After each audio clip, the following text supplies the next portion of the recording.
Okay, good. Hey, so what's up? Yeah, so I saw your message. Oh, okay, that's fine. So David messaged me that he is driving back home because earlier when we were doing the testing with him, he was in an outdoor environment, something like a cave or something like an eatery. So the media team was hearing some background noise from other people within the same restaurant or something. So he said he just came to grab some quick food, which is fine. And he said he's driving back home, but there's a tendency he might be about a few minutes late. So I told him no problem.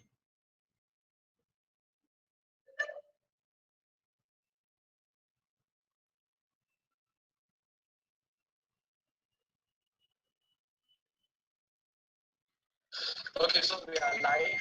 We are already waiting for you guys. So what people can actually do on the site is the graphics. Okay.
Hi, Dovi.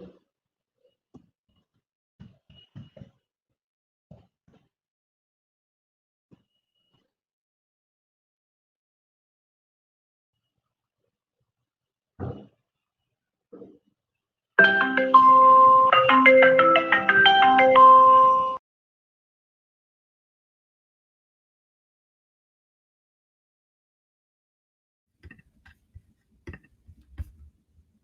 Lucky, can you hear me?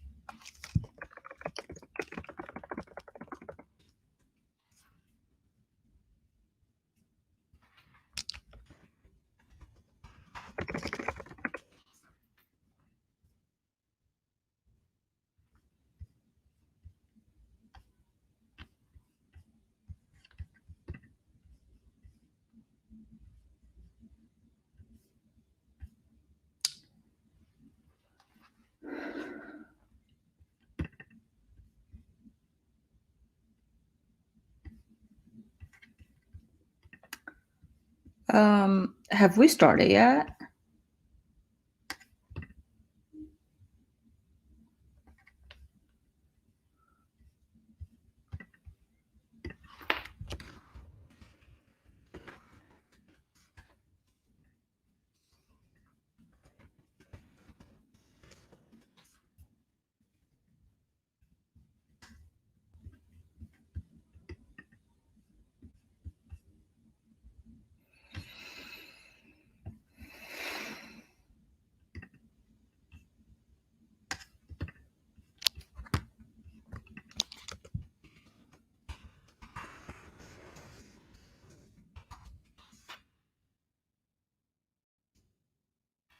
Hey, Lucky. Hey. I think you're on mute. Okay, we've started streaming live, and this is the first meetup cool. for Finance, and a lot of people are beginning to watch from all over the world through Crypto Television. These who have been a very good media partner to help us run most of these live events as at now. So we want to also thank the entire community that have been decentralized from all parts of the world, and they have been so helpful one way or the other. This is still a new concept for most persons, and we know definitely that we are working to make this a much more better one. So bringing in on the program right this very minute will be Dovey Wang. Dovey Wang will be taking us through a couple of things within the next 15-20 minutes just to update our people. And afterwards, we'll be bringing David White, who have been one of the lead developer within the Wi-Fi 2 community. And he will also be explaining to us the entire concept, especially from the developer angle, and also what YIP8 means. That is after Dovey had rounded off a session. Then I will take us through the process of staking and for us to know a little bit more about it. So we're trying to discuss fully, mainly from Wi-Fi 2, which is Yearn Finance. We're also trying to talk about DeFi. We're also trying to talk about youth aggregators. It's still a new concept, I must say, and that's why you see a lot of disclaimer information once you come onto the onto the website of yfii.finance. You'll see a lot of information there, and we advise people to always take it easy, trade with cautions, and then see what it goes. This is still a new concept, and we're trying to build it through a decentralized community from all over the world. People watching from all over the world. We have 30 different countries right now that have tuned in to watch, and I'll allow you to take over to you. Cool. Hey guys, just want to make sure my voice is okay. Yes, okay. Your voice is okay. Here we go. Okay, yeah, here we go. Sounds good. Hey guys, my name is Davi Wan. So I'm the founding partner of Primitive Ventures as well as advisor to CoinDesk. So I've been in this space for about 6 years now. And so my first investment into Bitcoin and like crypto asset that was back in 2014. So that's actually my first bull market, like the first bull cycle that I have experienced. Yeah, and it's so happy to be here online with the global community here. And I know there's some community, so like there are community members all all across the globe for the entire Wi-Fi 2 community. And like, even though I think it's right now it's a little bit Chinese concentrated because because I myself, I was born and raised in China, and I moved to US at the age of 20. And so like the lead developer and like the other core community member for now, so they're, I would say 80% Chinese, and so 80% local Chinese people. So I think for now it's a little bit just over-indexed on Chinese itself, but over time we definitely want to expand the community to a more global traction. And so I have been helping bridging the information. So I have been helping bridge the information disconnection between the East, so between the Chinese and general, like the Eastern crypto community to the entire Western crypto community. So I've been pretty active on like Weibo, like the Chinese Twitter equivalent, as well as crypto Twitter. So first, I want to share a little bit about my own experience with the whole DeFi, I would say. So it might be helpful to give a little bit more background about DeFi in general. And I think most of us, like especially for all the audience out there, and so who has already involved in crypto and have definitely heard about DeFi and has probably has experience with all different DeFi protocols like Maker, like Aave, and like Compound, etc. And then also Yearn. And so like that's actually created by Andre. So like what's actually DeFi? So DeFi, so I myself, because I'm a hardcore like Bitcoiner, and so I myself, I consider, to be honest, that Bitcoin like is the first DeFi product and like the biggest application on top of Bitcoin as a platform is actually money, right? So money is the biggest application. So in order to define DeFi more specifically, I would say there will be two dimensions in order to define what is an authentic DeFi. First of all, is there any permission? So if you want to participate in this specific financial ecosystem, right? And so as we all know, if you trade on all these centralized exchanges, and so you have to do KYC, you have to create like specific account. And so if you want to be the market maker, and you have to register with them, and then so you have no idea what kind of an asset that will be listed there, because all of this has to be verified by this trusted third party, right? And so I think permissionlessness is so I would consider as the first critical element and like characteristic that can define a true authentic DeFi.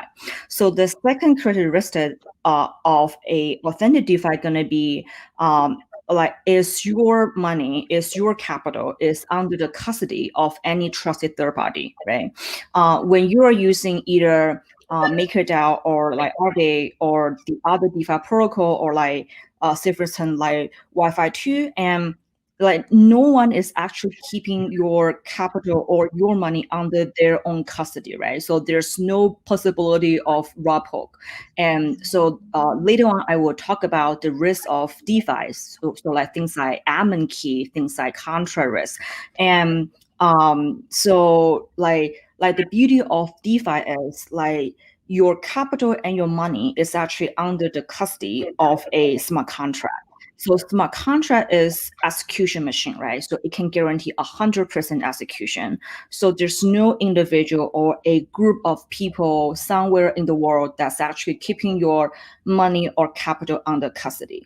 So those are the two key elements that I define in true DeFi or like authentic DeFi. So like talking about my own journey on the whole DeFi ecosystem, I'd invested Kyber back in 2013, and then also so like chat with like the very OG DeFi player like Bancor and Maker, 0x, and etc. So I think the first generation DeFi,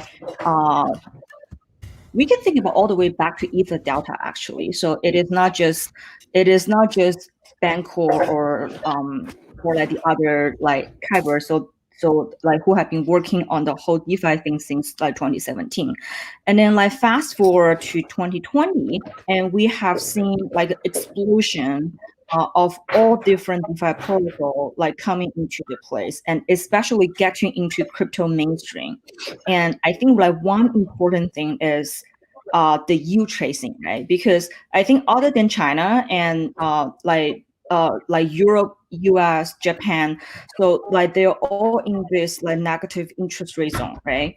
And so for the average citizen out there, and so like if you want to keep your money in the bank and you have to give the bank the money to, so you have to actually pay the bank to keep your money under custody. And so like on the other hand, so when we come to the crypto world, and we have seen like 10% APY if you are like a crypto lender. So it's a very common interest rate.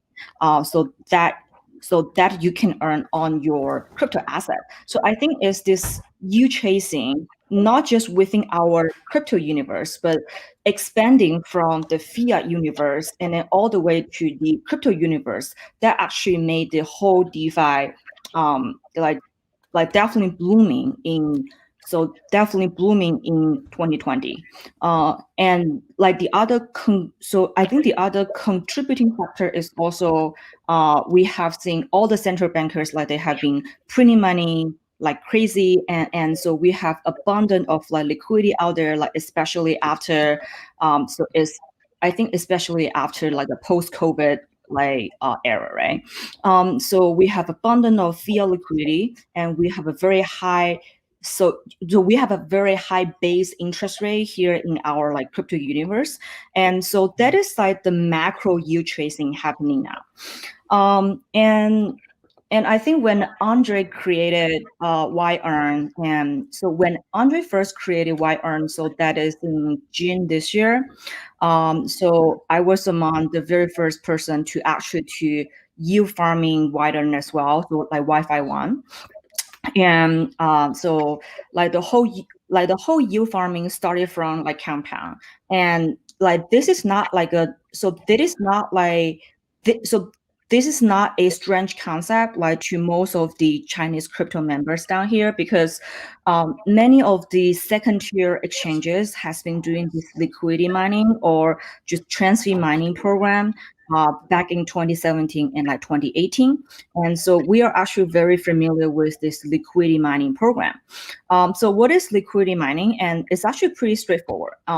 As we all know, Bitcoin mining is proof of work, right? And you basically buy a whole bunch of physical miners, and so you buy a bunch of like physical Bitcoin miner and try to exchange the electricity or just the natural energy with something that is like digital asset that has like a true scarcity. So that is like Bitcoin mining. That is proof of work. Like proof of work, like the work itself is counting hashes, right?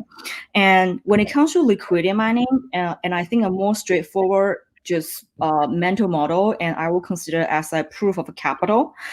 So the proof of capital, it is not specific just to DeFi liquidity mining, and proof of stake is also like a one form of like proof. So like proof of stake is also one form of proof of capital. And so like what the DeFi liquidity mining like makes it very unique is it is actually combining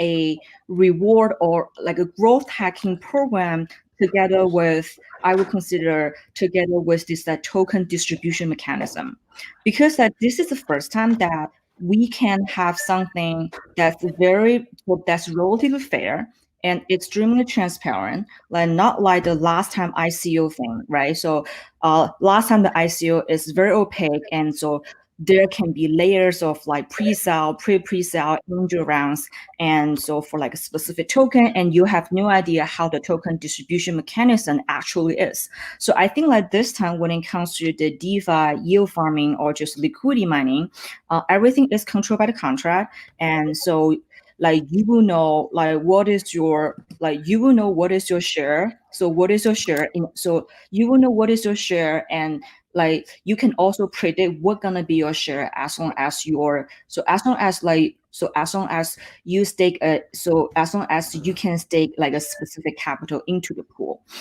So it's a growth hacking mechanism together with a token distribution mechanism. Yeah, so I think that's like the macro background of DeFi, of this yield farming phenomena, and probably let's talk about the whole Wi-Fi family, and so either Wi-Fi 1, and then now we can talk more about Wi-Fi 2 and like what's going on. So the origin of Wi-Fi 2. So like the origin of Wi-Fi 2 actually comes from one of the specific proposal for Wi-Fi 1. And David probably can talk more about like what is his initial thought when it comes to making this proposal. So like the Yearn improvement proposal number 8. So that's what David proposed about a month ago.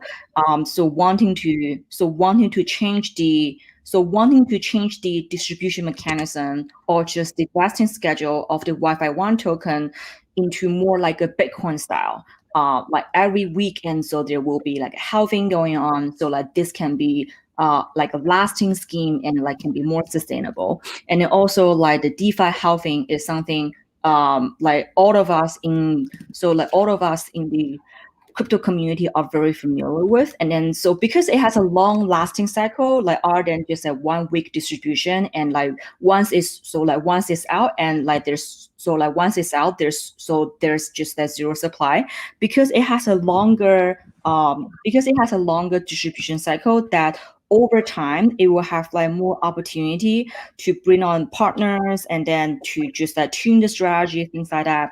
And I believe that is the initial thought when I believe that is the initial thought when they first proposal, so that when they will first make this proposal. When I first learned about Wi-Fi 2, and so I was very skeptical, and like anybody out there, because I thought it can be like a straight on scam, because like the admin key was not burned yet, and like there's no multi-sig, and I think like after the first day, and someone actually reconnect me with David, because I knew David back in 2017, and we met each other in late 2017 when he was working on the other crypto project. And then I realized, oh, so that's actually what made by David. So because I have this long-term trust with David, and even before I knew he's behind like Wi-Fi 2, and once I know this is like his creation, and I have a lot more trust and a lot more confidence, and then like afterwards, and I was involved in their afterwards I was involved in like the core group discussion about whether we should burn the admin key, or like should we actually just do like a multi-sig style.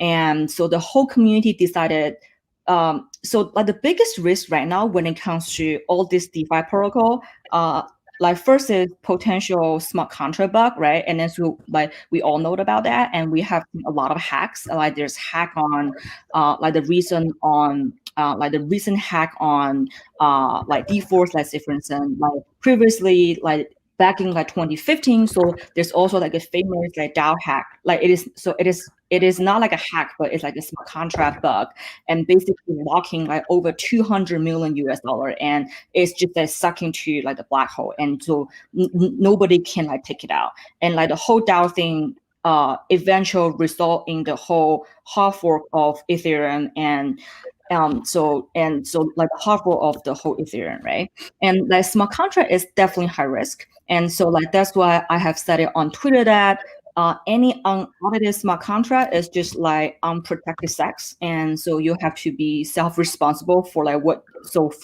you might be getting to. So when I was involved in their like core group discussion, like the first thing, and I urged them to do, is like we should just do like a full-blown security audit of the whole contract, and that is like the step one for the long-term sustainability, and also gain like a global trust of the whole protocol. And then the second thing is, should we do a multi-sig on the admin key, or should we just burn it once for all, right? This is also what I consider as the biggest black swan event for any DeFi protocol out there. And like, say for instance, right now, Aave is also Aave is also a multi-sig, I believe, and like Compound is managed more by like a DAO style. And like the admin key is basically the key to the entire capital reserve pool. And when it comes to multi-sig, like the potential risk is you have no way to prove to the world that the multi-sig are actually handled by different individuals. Like one individual can split up. So like one individual can have like multiple addresses and just like keep the multi-sig. So like there's just like no way to prove that.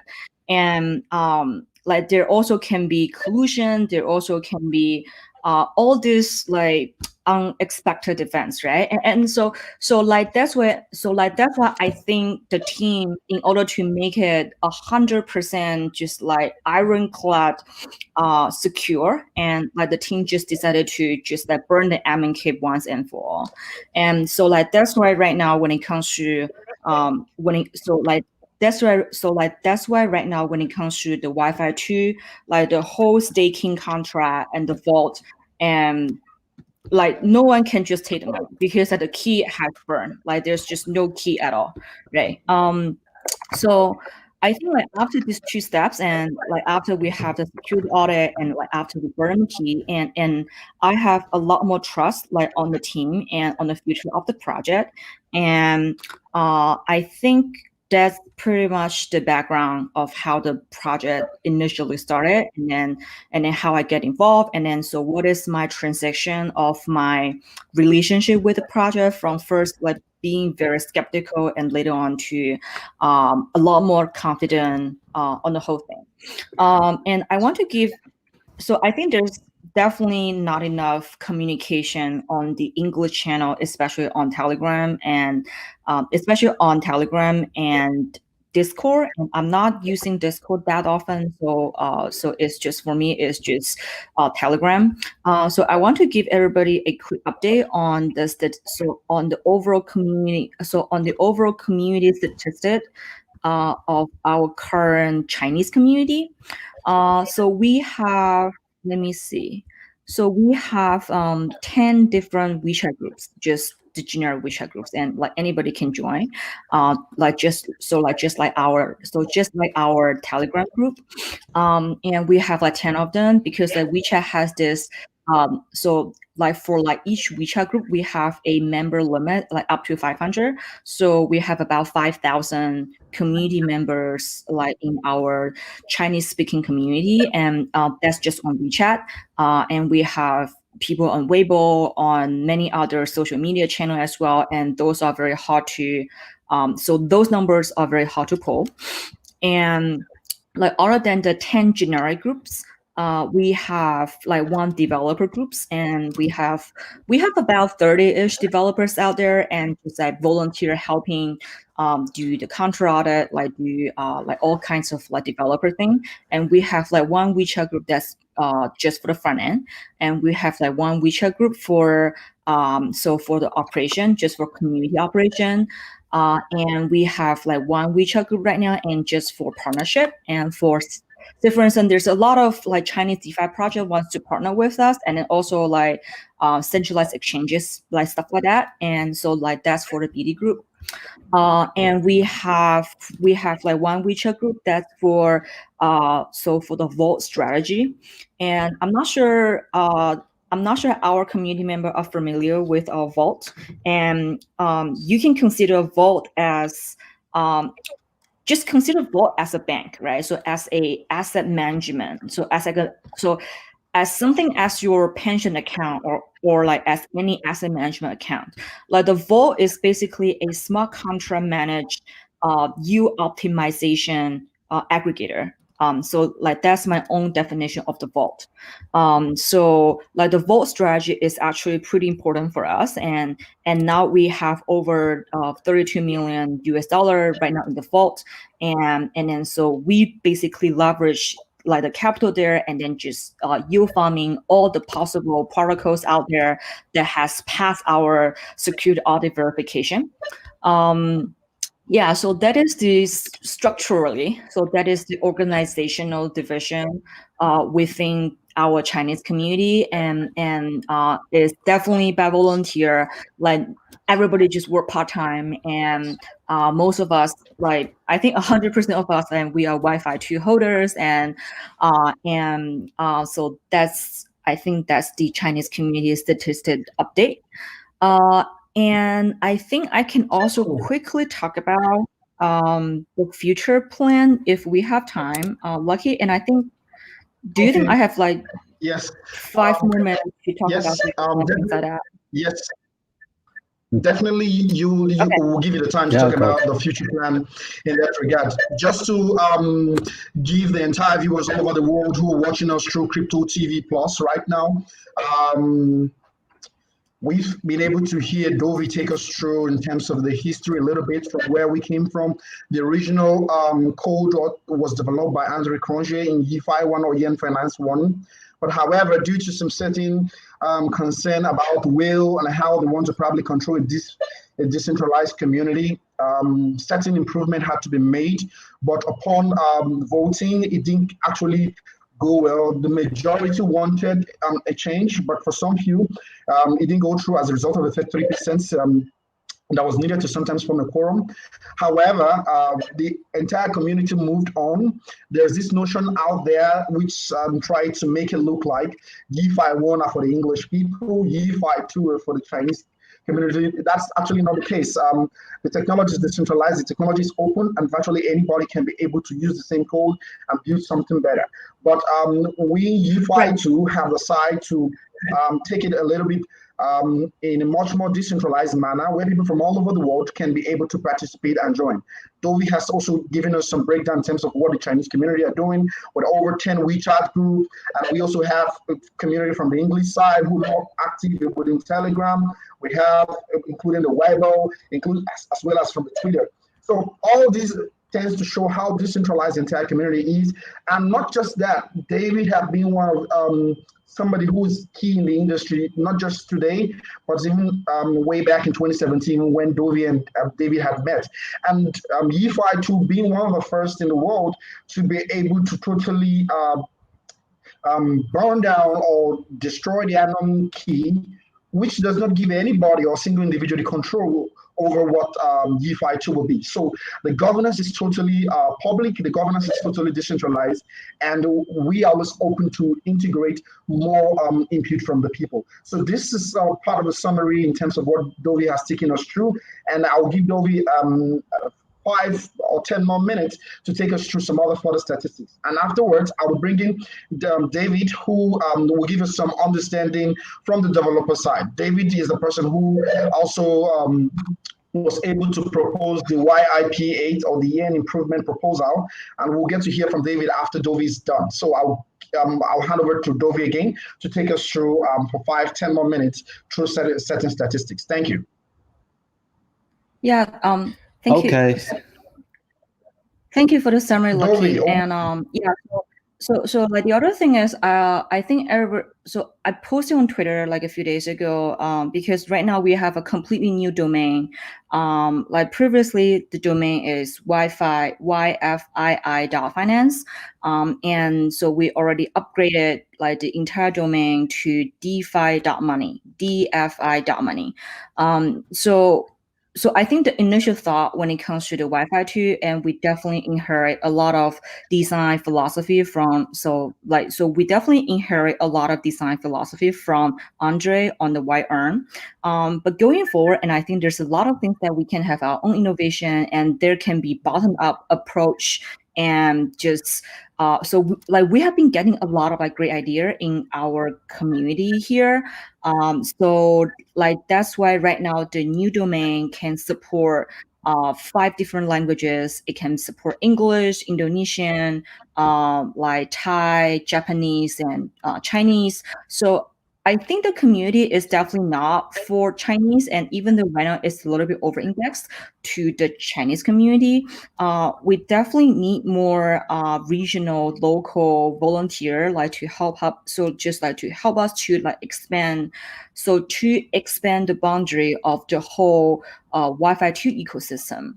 Like a few plans that we are currently doing right now are then other than the Yearn strategy, because if you think about what the vault is, right? Like the vault is just a U optimize like just like so like the vault itself, it is a U optimization aggregator.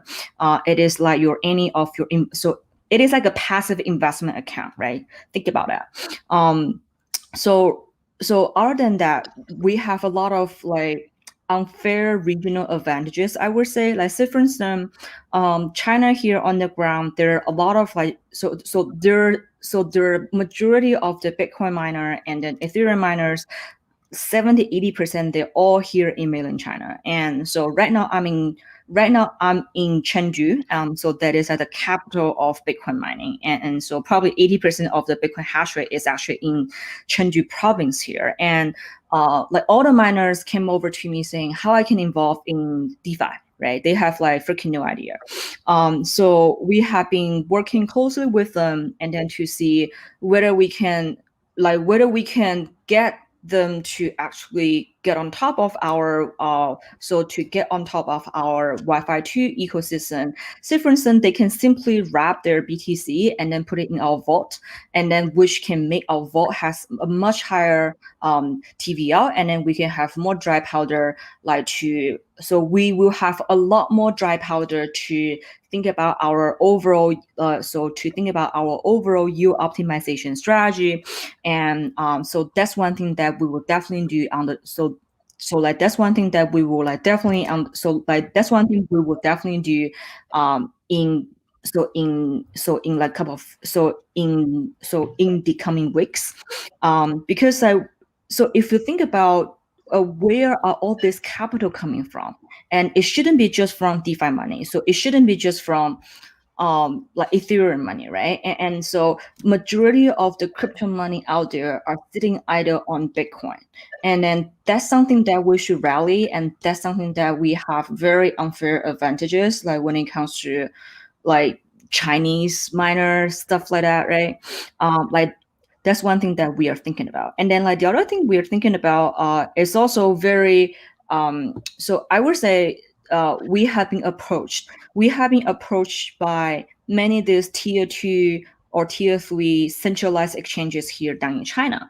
I think a lot of international members out there know OK, Huobi, Binance, Gate, etc. But I think there are probably 100 other second-tier exchanges. Like all of them are centralized exchanges, and they have no idea how to get involved in like DeFi. So we have been talking about a very interesting idea, such as initial Wi-Fi 2 offering, right?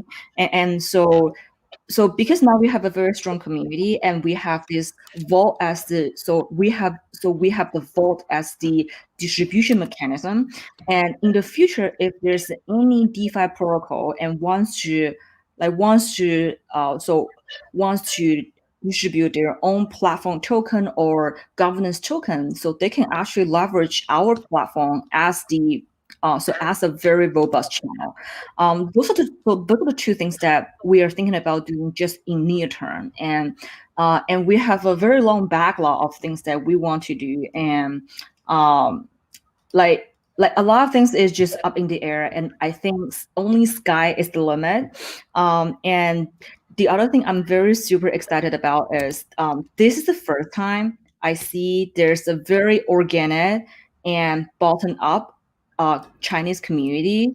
So like previously, and I have very little to no confidence like when it comes to Chinese community can self-organize a very strong like DAO style just organization. And so, but I think this time I'm gonna change my idea, because once I've worked with all the volunteers, and once I realized once I realized the actual passion and the long-term vision of the developers behind Wi-Fi 2, and so I think right now I definitely fully convinced the long-term future of the projects. And yeah, and I think those are the two potential things that the lowest hanging fruits that we will definitely be doing for the whole Wi-Fi 2 ecosystem. And I think that's pretty much all about it. And yeah, I want to hand over to either Lucky or David, and they can talk about what their experience. And I think especially for David, and because he's actually the brain behind he's actually the brain behind the whole thing. He's David is a little bit nerd. I would say he's not a very talkative style, but he's definitely smart and super humble. And so I love David, and I just think it's unbelievable that just something out of nowhere, what I used to consider as a vaporware, I would say probably useless, probably valueless, so can align us all from different corners of the world. That is the true power of DeFi. That is the true power of something that's borderless, something that's meta sovereign. We have seen so many conflicts when it comes to geopolitical tension, or all these segregations happenings, social segregation, cultural segregations. But this is something that I have seen can unite us all, and which is just awesome.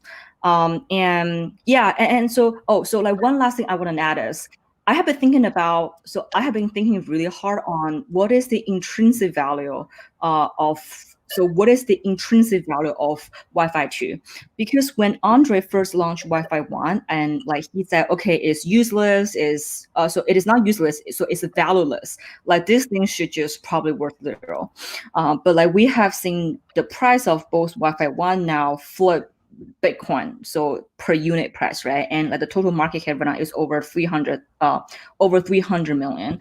And the little sister of Wi-Fi 1 is our Wi-Fi 2, and the price right now is also over 1,200, right? So I didn't check today, but it's definitely pretty high. So to many people out there, so a lot of friends ask me, what is the intrinsic value of this thing? Is it just another fat token, or another just vaporware? And the more I think about it, it's definitely not vaporware, right? Because we know the vault is a passive investment account, right? So how if you think about how Fidelity makes money, so if you think about how BlackRock make money, right?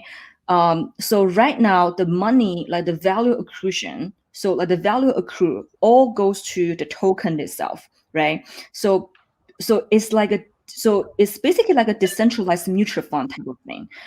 So the token will actually collect all the fees that generate by the investment strategy. So the token itself, we can have valuation. It's the first time that we can have valuation of any crypto asset. So previously it's so hard for us to do a valuation model, how you can value Bitcoin. Okay, we have something like stock to flow, but that's a little bit idealistic, I would say. How you can value currency, right? How you can value utility token, right? So how you can value all this pure voting token, right? So but Wi-Fi 2 is different. Wi-Fi 2 and Wi-Fi 1, those are the tokens that are different, because the first time we can have this future cash flow model. So we can either use discounted cash flow, or we can use the other traditional finance valuation model on the token itself. So it's not useless. It might be overpriced, but it's definitely not worthless. So I think that's the intrinsic value of this Wi-Fi 2 as a investment strategy optimization token. Yeah, that is the last point. That is the last point I want to add. And okay, so Lucky, do you wanna hand it over, or right. David? We can. Yes.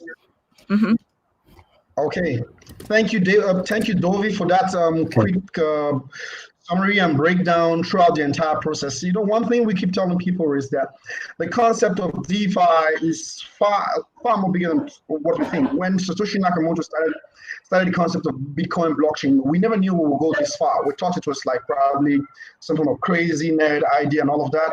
But coming back to see what DeFi is doing now, yield aggregators and all of that.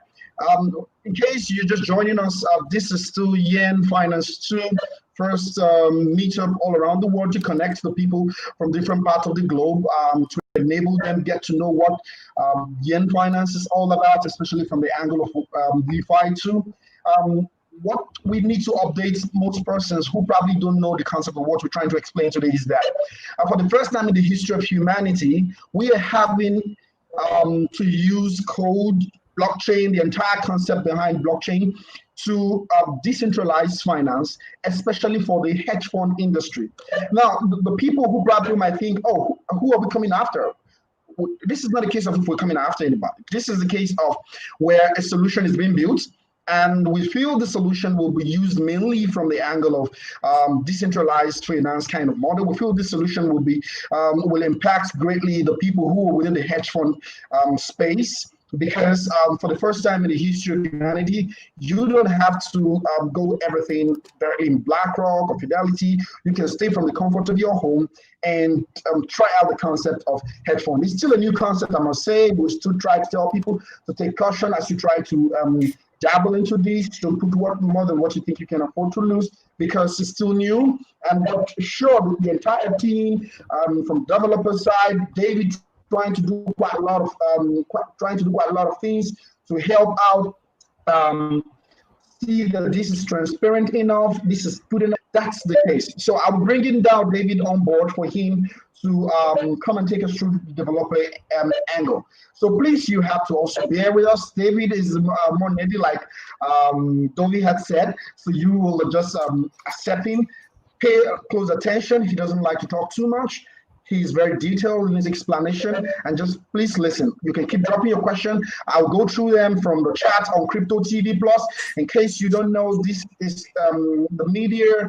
The entire streaming is coming live from Cryptotvplus.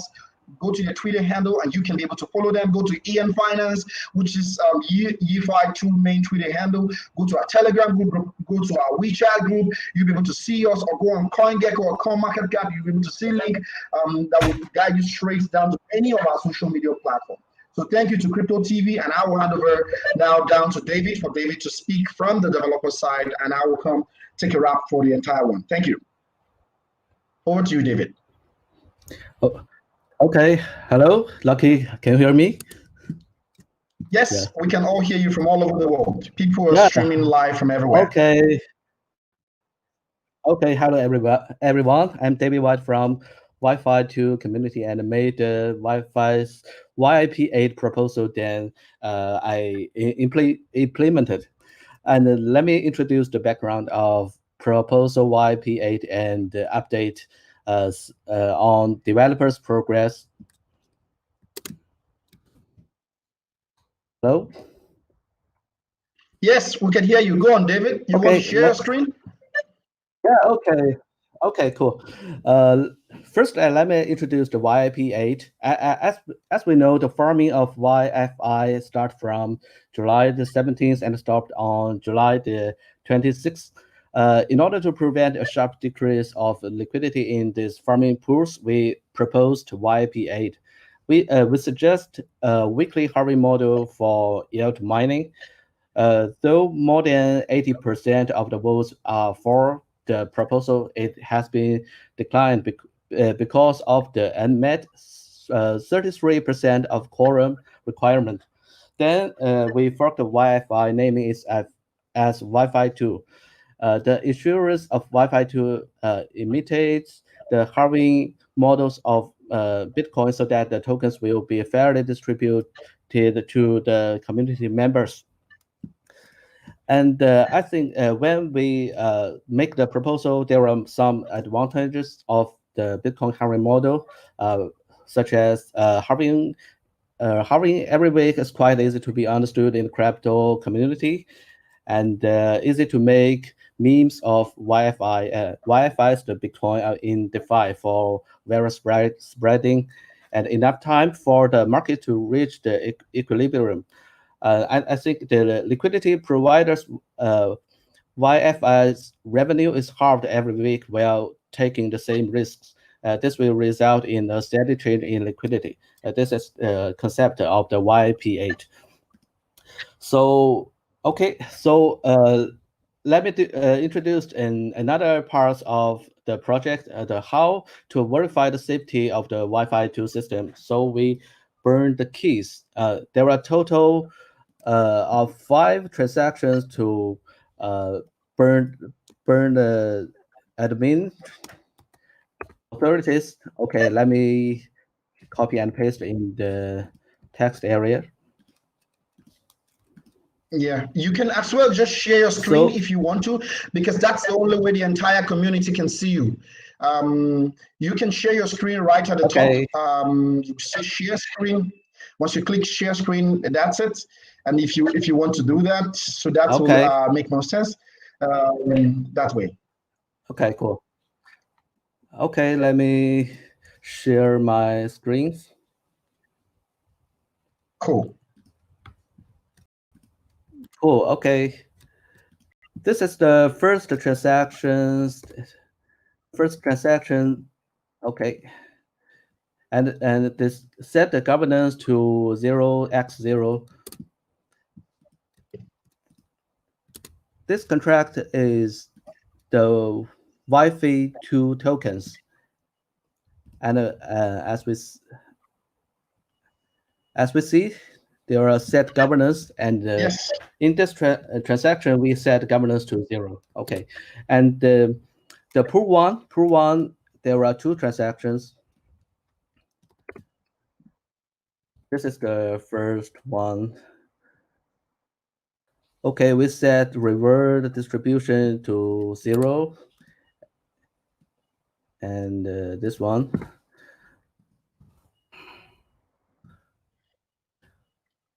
Okay, renounce the ownership. So these 2 transactions make the ownership to 0x0. So no one can mine tokens in the pool 1, except the contract itself. And balancer pool, there are also 2 transactions. Okay, the Wi-Fi to finance balancer. Set reward distribution to 0x0.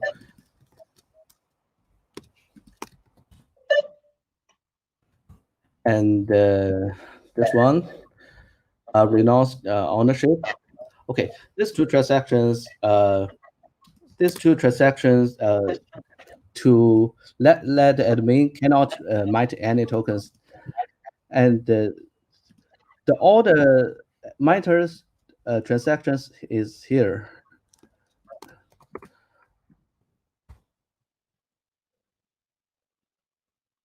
This is all the transactions of the admin. So I can paste it in the text area.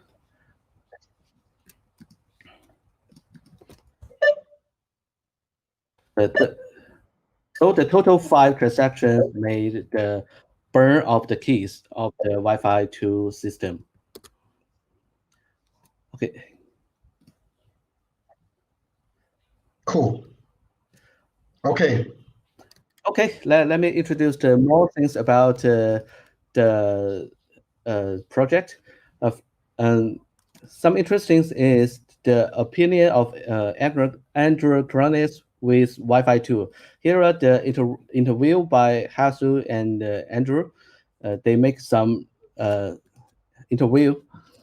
The Andrew says it was a discussion of that on the forum once about creating different Yearns for different regional and or demographic segments, which also think is good.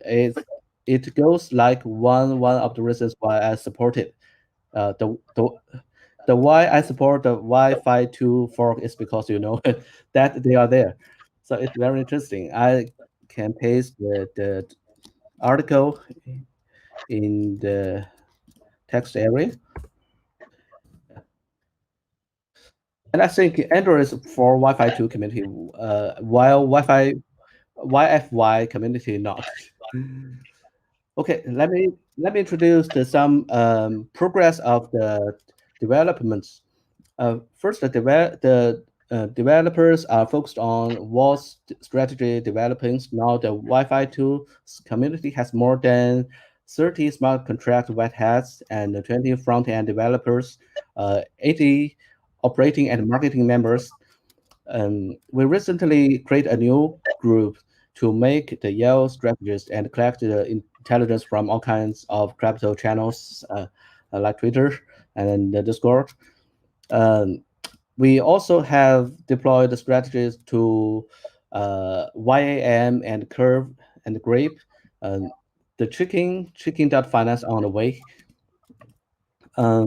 We have optimized the harvest system. When the user claims the harvest from a certain pool, they can get 1% of the yield to cover his gas fee. Because in the old version of the vault, we used a robot to claim the fees, and it cost a lot of money. So we want to incentivize the users to claim the tokens, because each claim will cost about 0.05 ETH. With this function, this let the Wi-Fi 2 system more automatically. Okay, another optimization is to put the money from the temporary area into the target project's contracts automatically. When the funds in the pool is more than 10 kilo USD, this fund will be sent to the pool by the next transaction. Okay, a new vault website has been developed, DeFi.money, and this is our new vault. And the files in the pool will automatically deployed with the highest APY strategy. You do not need to withdraw the same tokens to a new pool for better yield. It will automatically changed. Oh, okay. That's all the progress of Wi-Fi 2's development. Okay, thanks for support. Okay, Lucky. Okay. Okay, so thank you, David. Just to also give us a little bit of summary of what David have taken us through so far within the time he just spoken. Is first of all, he took us through the history to show proof about even admin keys, even developers cannot in any way have this total autonomy of where founders can decide to say, oh, they mine more coins than the rest of the other community people. That's not possible. Why? Because there are proofs to the fact that the keys were burned and everything was set to even zero in terms of governance. David showed us two different pools because one of the ways to which Wi-Fi 2 mining had worked, it's in terms of people can decide to go do some form of staking either in the Yearn pool or in the balance pool. So whether you do from the Yearn pool or the balance pool, irrespective, for those two various pools, David was from the Etherscan. That's what he was trying to share the other time when he was showing us something from the Etherscan slide per se. Now, that aside, there are certain concepts that some of us probably might not get or did not get, which is from the angle of Wi-Fi 2.finance is having something of a new domain where people are able to utilize. What is the new pool? Previously, it used to be called what is the new website? Previously, it used to be called YFII.finance, but now it's DFI.money, which is so the same thing, or that's where most of the most recent pool have been migrated to. I will let you share my slide, and you will see what I'm talking about in regards to that. Now, that aside, he also have been able to let us know in terms of the various codes, the various projects that are coming up, or the various pools that are coming up. Now, by the fact that you hold Wi-Fi, or for the fact that you want to stick into the Wi-Fi pool, you can go do some farming in Cryptotvplus. You can also do do some form of staking in DFI.money, and there is a new other pool that is also coming up. Though it might not be popular right now, or the information is not that pronounced right there. So this is to let you know that Chick.money is also going to be another particular place where you can be able to go stake or be able to do some farming and generate for yourself some income. This concept, like I told you, is still new. This concept, like I told you, is still in its earliest of phase. But one thing we're setting, we try to do every audit. We try to ensure that all codes have been checked over and over again. It's still a new concept, but sure. What we're trying to build is simply a much more decentralized finance that will provide much more better yield aggregators, which is almost similar to what you have in traditional industries, like what the likes of BlackRock are doing. But in this case, not in the traditional sense, but in a much more decentralized manner, using just simply community governance and code. That's what we're trying to do. It's still a new concept, but sure, we're moving and we're taking it down to another level. Now, David has also been able to take us through other improvements which the community right now, in terms of the developer team, are currently doing or undertaking. You heard the last time when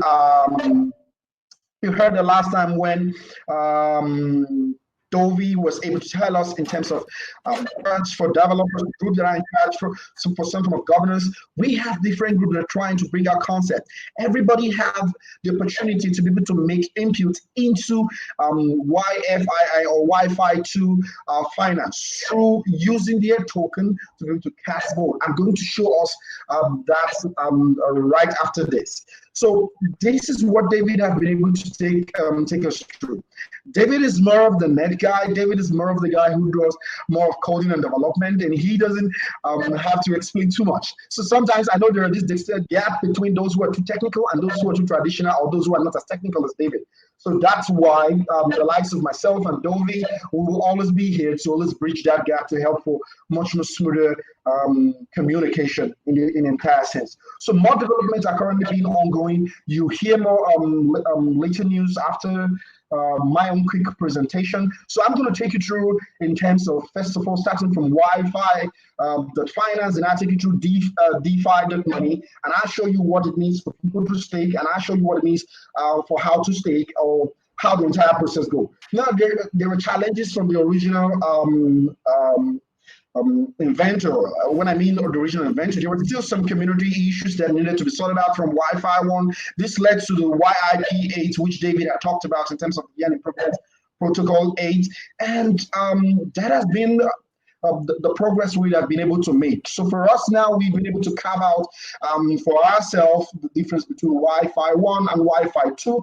But sure, we cannot definitely say this without having to thank the likes of André Conge. André Conge have been the guy who originally developed this concept, and it was from his original idea that all these are beginning to come into place. I must also use the opportunity to thank André Conge for the fact that even when Wi-Fi 2 had to migrate, he was willing to support and show some of contributions. Absolutely, we'll thank the people even in Wi-Fi 1. These are all still some form of good product, but what we're doing in Wi-Fi 2 give us some form of much more decentralized, robust ecosystem, and we intend to build Wi-Fi 2 to make it great, to make it better, and that's where we're going. So our own goal is to use the technology to decentralize the entire traditional system as much as possible. We hope that with our solutions and what you have in decentralized solution, the world will become a better place, because we still believe that both can still work side by side or par by par, allowing people to make options of what is best for them.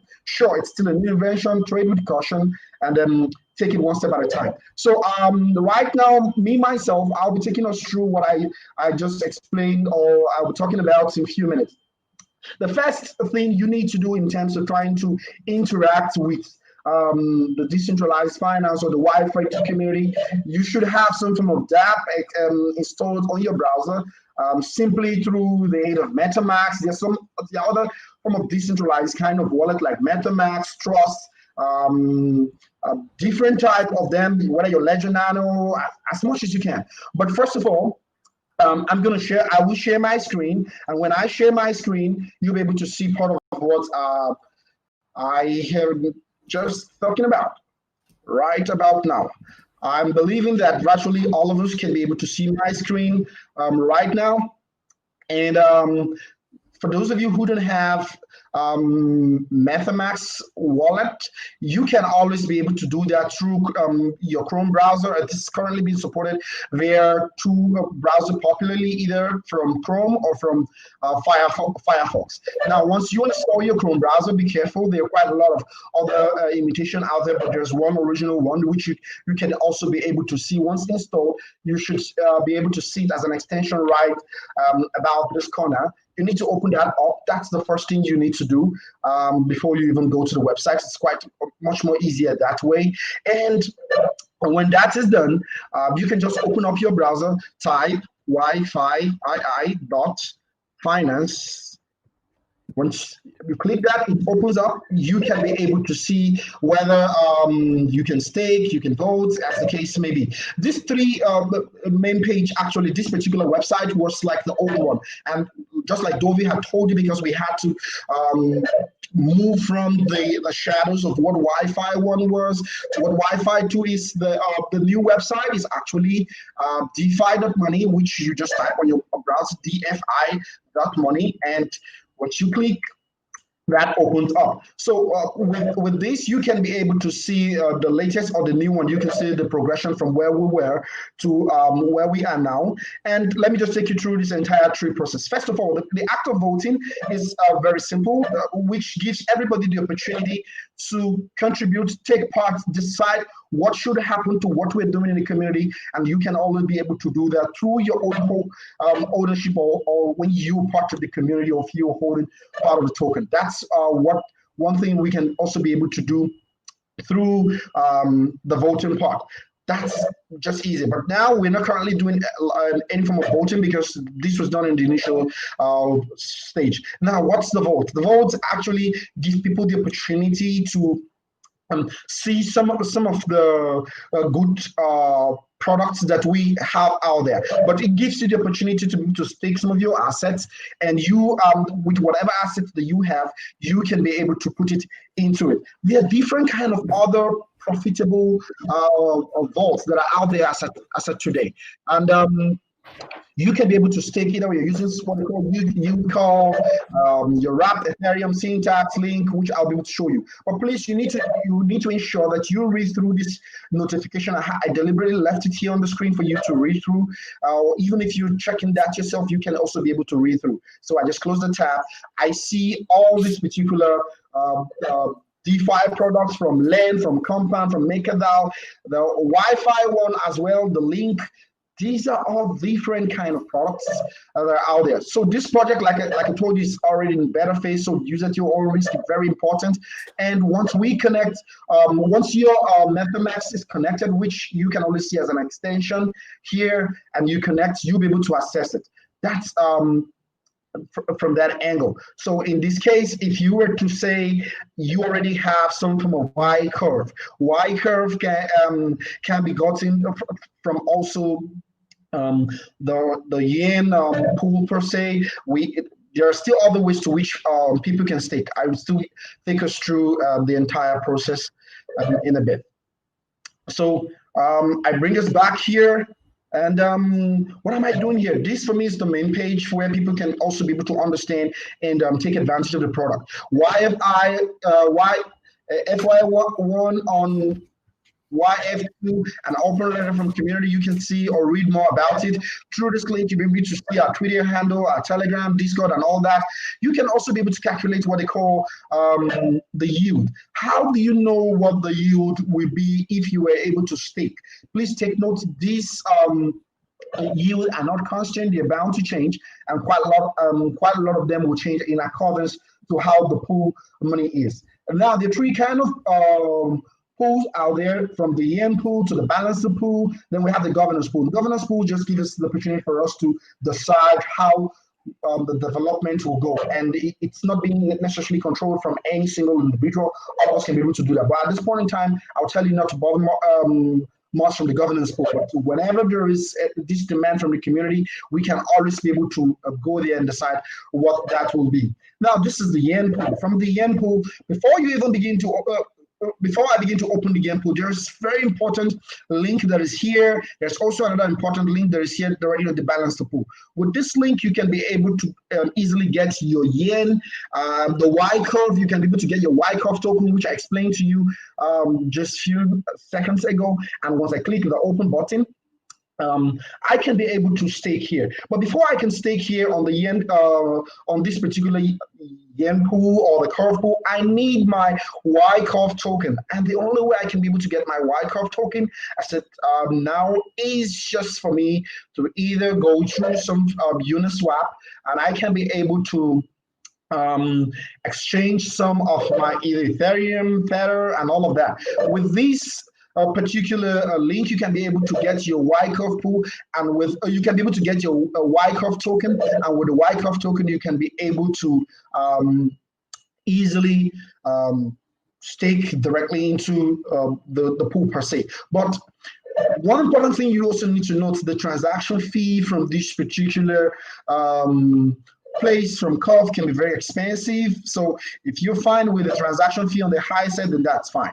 But we as a community have also been able to solve that to ensure that people don't have to incur too heavy a transaction fee. You can imagine where, let's say, for example, I have 100 DAI, 100 Tether, or 100 USDC. You can switch between them, and you want to get your token per se for the Y curve pool. All you just need to do, either you sell and you convert. Once you convert, to enable you convert, if you click that, definitely it's going to prompt you for your own MetaMask wallet to accept. Once you accept this, it will take off the money from there, and you can see the transaction fee right now somewhere around $3.30. And that's the case for this.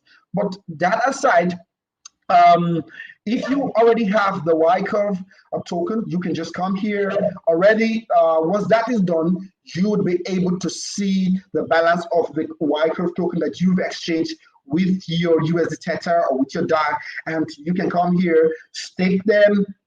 In the cost of staking them, you put the amount you need. Let's say you just want 10 in the entire process.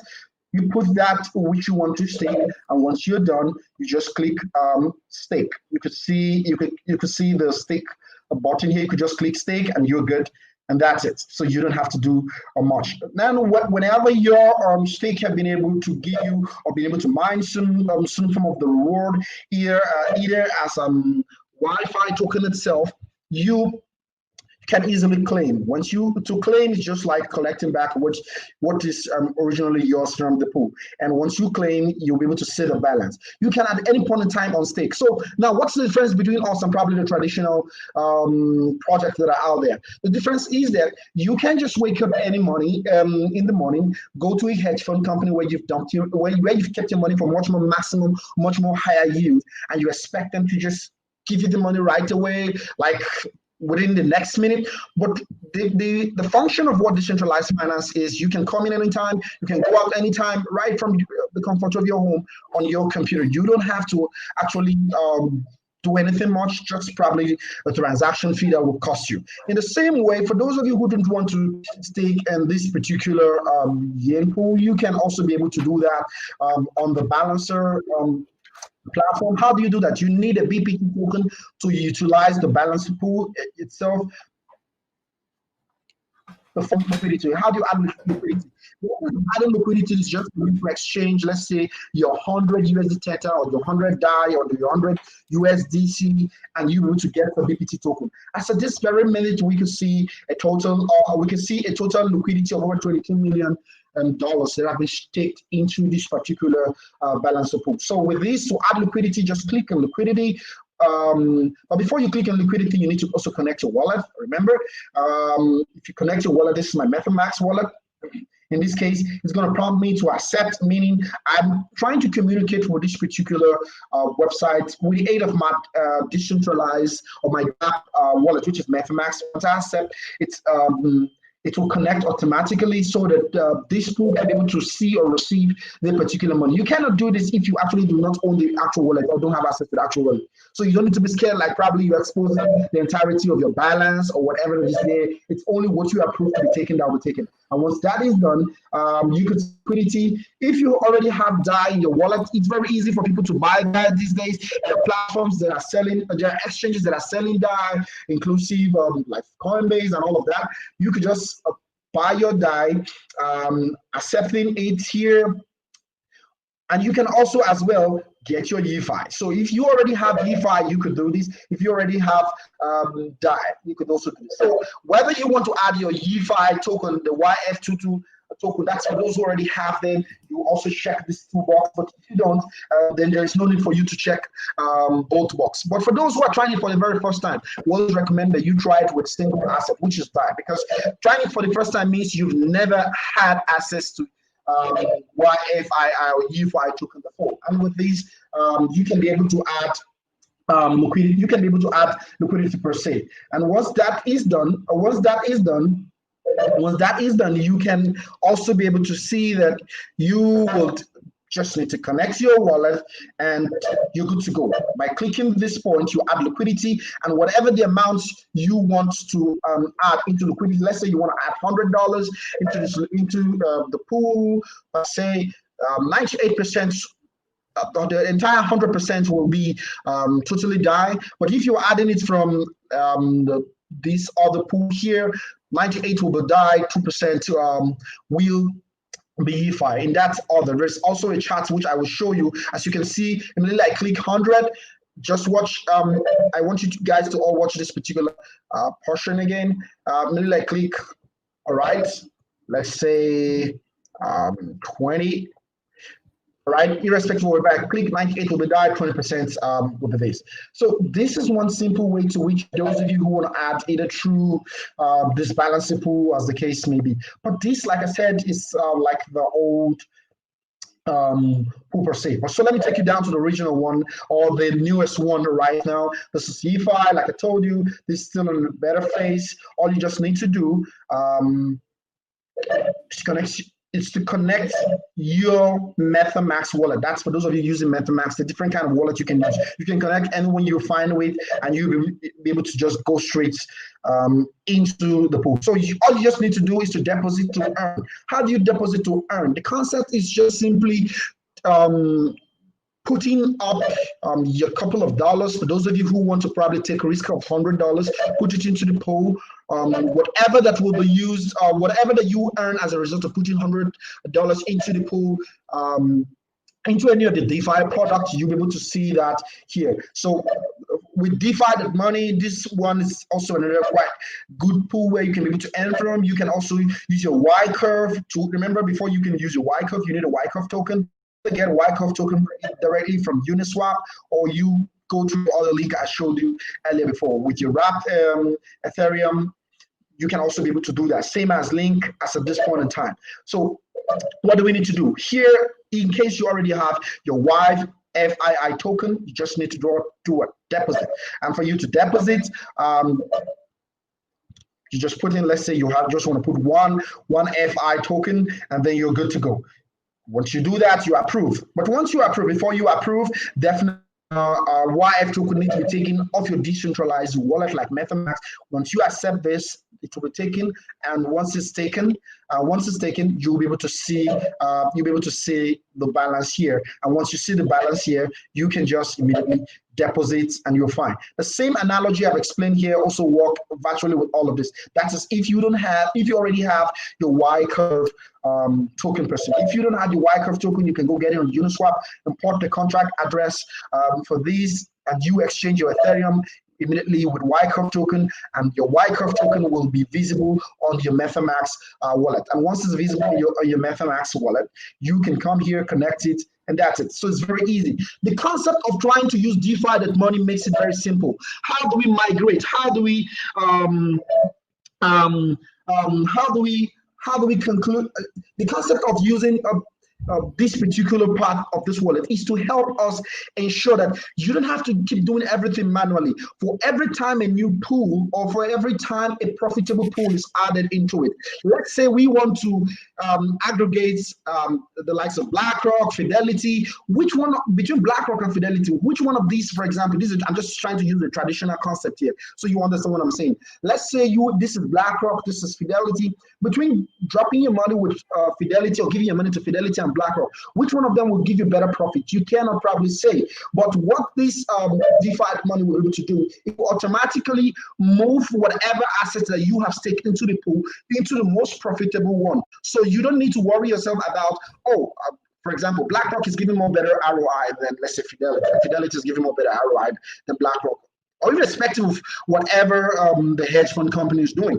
You don't need to worry yourself about which one will do that for you. Automatically, that has been built into the system here, and it will just migrate it into the best pool. And there's still other good pools that are coming out that are supporting the concept of YFII pool token. What are these other concepts? Apart from DeFi money, you can see Cryptotvplus Finance. Cryptotvplus Finance is still another pool or another place where people can be able to farm. Cryptotvplus Finance support also the YF2 pool. So just technically, it's more like, should I put that money in BlackRock? Should I put it in Yearn? Should I put it in Fidelity and all of that? There are so many other pools that are beginning to support the concept of what we're doing. And that's what Grape Farming is doing. And once you type GRAP.finance, GRAP.finance, you'll be able to see it. You connect your MetaMask wallet as well. And once you connect your MetaMask wallet, directly on Cryptotvplus Finance, you'll be able to also probably take a transaction fee, approve, and once you do that, you can be able to stake also directly on this. Apart from Cryptotvplus Finance, David had also mentioned more other platforms are beginning to support the YF2 pool, and the likes of Chick.money, which is coming up. But that announcement already, you've all heard that.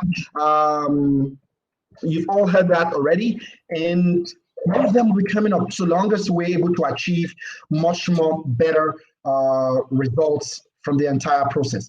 This for me, it's still a new concept. This for me is still one of the best things that have happened to decentralized finance. This for me is still in its earliest of phase, but we'll continue to build the community in a much more decentralized manner per se. So this for me will be like a little bit of wrap, and you will also be able to hear more other good news that are coming from the community.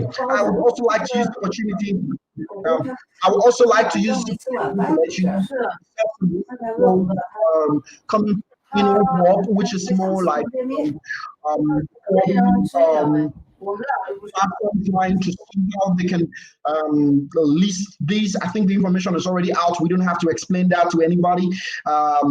Exchanges are now beginning to see the concept of what we're doing in this decentralized space. Sure, they're taking the lead one step at a time, and that is fine from everybody in the community. And we'll continue to encourage all other major exchanges out there who need to list YFII to do so. Reach out to the community. We're a much more richer and better decentralized community.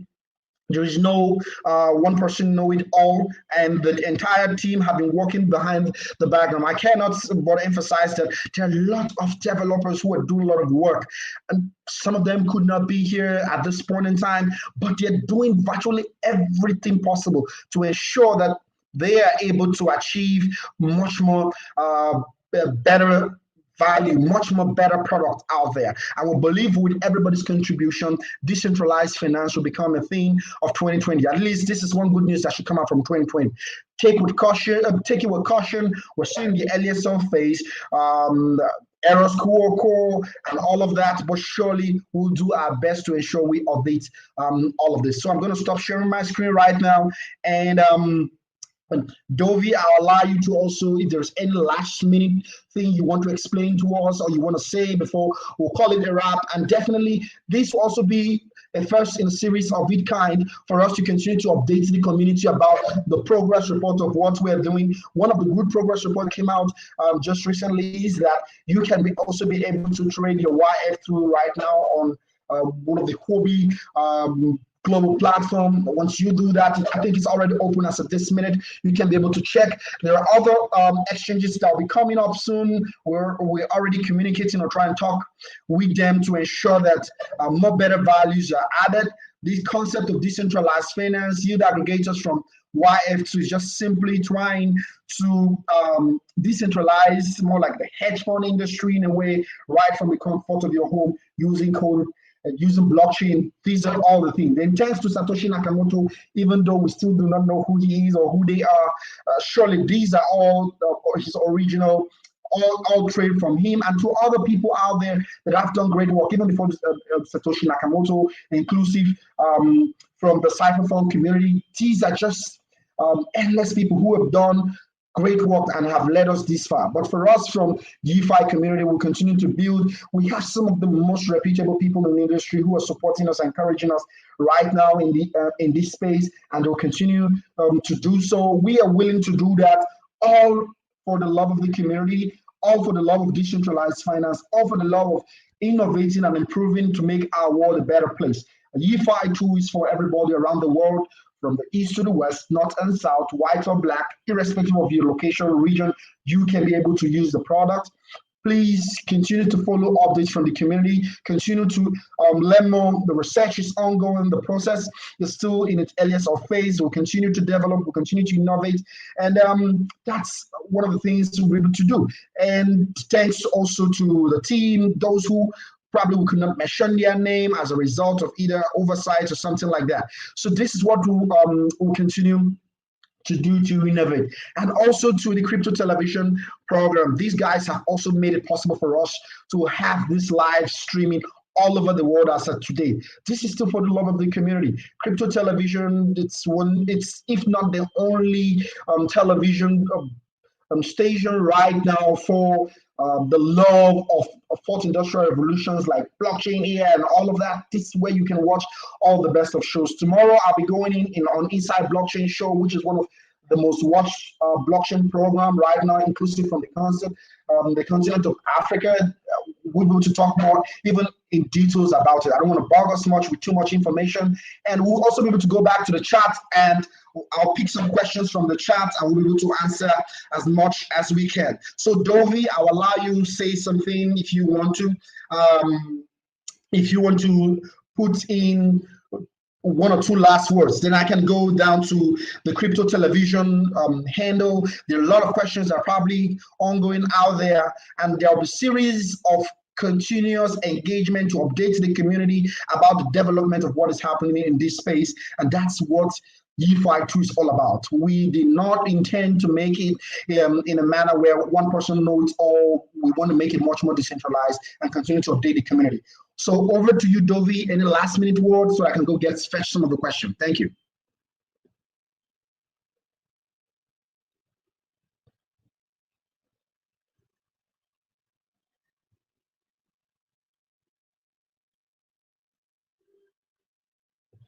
Hello, Dovi. Can you hear me?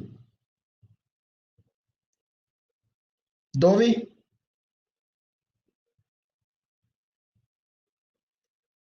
Dovi, can you hear me? If you can hear me, okay, let me just type for you. I'm not sure if you can hear me anymore. David, are you there?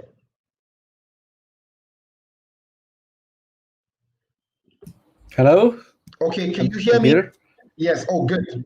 Yeah. Okay, good. Dovi, can you hear me? I want the last minute word, both from Dovi and also both from David. Is there any last thing you want to say to the entire community?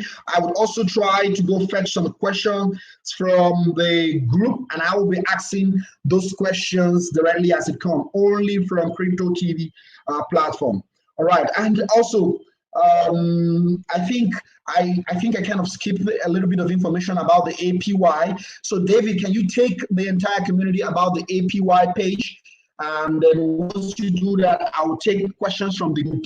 I would ask either of us so that we throw more light from it. So just take the APY page just to show them quickly what the APY is all about. Remember, guys, APY have a meaning. David will tell us the meaning of what APY stands for.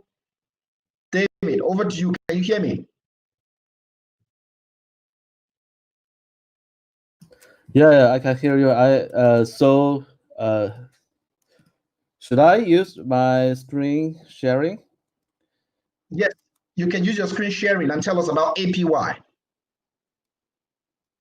Okay.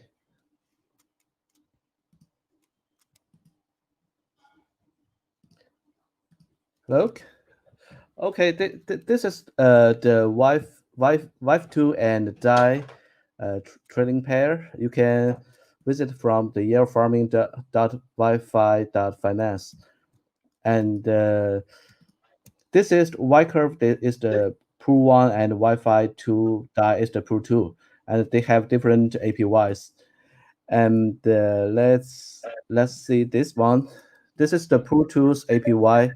It it this is calculated by the price and the total BPTs issued by the Wi-Fi die balancer pool, and you can see there are most of 100% of the BPT has been staked in the pool 2. So the APY is calculated by the total money deposit in the vault and get the reverse in a year. So APY means average payment per year. You can say this, but this index will be halved each week if the price if the price is the same, because we have a Bitcoin halving mechanism. So okay, the index will be halved.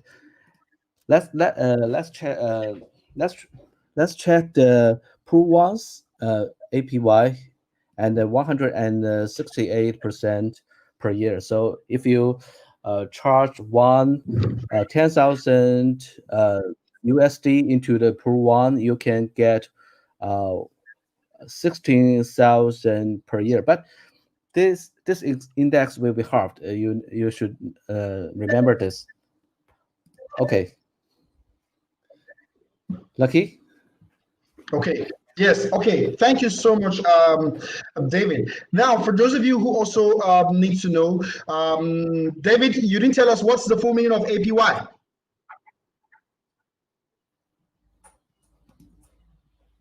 What's the meaning APY of APY? APY stands is for what? the average.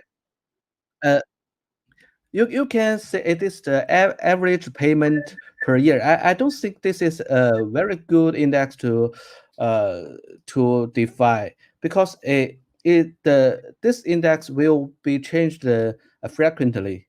And this week, for example, if the price if the price stay the same as the same, and the APY will be halved each week. Next week, this will be 84%, and another week will be 42%. So it's not a long time index. It's a margin index, I think. Yeah. Okay. Good. So quite a lot of questions that are coming out from the community. So I would just quickly go back and also ask some questions, and I will need you, David, to also help to make some further clarity in that. Somebody called. Sorry guys. Actually, I may not be able to pick all the entire questions, so I will reading through directly as the ones I could see or the ones I can find directly.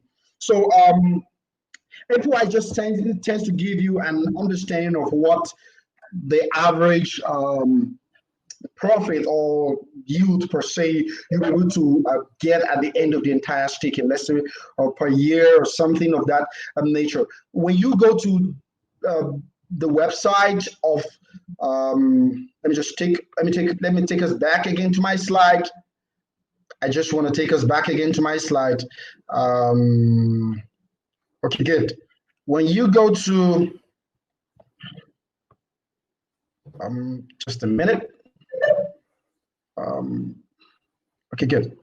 So when you come here, when you go to yfii.finance, you can be able to see the pool yield calculator for each of the pool. Pool 1, pool 2, pool 3. Pool 1 starts for Yearn, pool 2 is for the balancer, pool 3 definitely is for governance, but pool 3 is not really a functional thing right now. So once you to be able to check that out, somebody asks how can they be able to get these? All you need to do is to connect your Meta, connect back your MetaMask wallet again. And once you connect back your MetaMask wallet again, you should be able to see the average pool per se for each per year. Look at it. It's actually unstable. It's not a fixed thing. This is APY unstable, 182% in this case, but it could go down, it could go up as the case may be. So this is just the concept. Just to answer the person's question, that said or that asked if how can he be able to see or know what the APY is all about? That's one. Now, somebody asked again, Subred2 said, can you explain the 1% harvest fee? I didn't catch what that means. So somebody wants us to explain what is 1% harvest fee. David, can you explain what the 1% harvest fee means? I think we left that part. Somebody called Sabret2 just asked the question. Please, the slide will be necessary for us to explain what the harvest fee is about. So David, can you just talk about what the harvest is about? There's something called harvest claim. Harvest is just a concept that gives people the opportunity, anybody, any part of the world can be able to just earn that interest. It's just like a profit.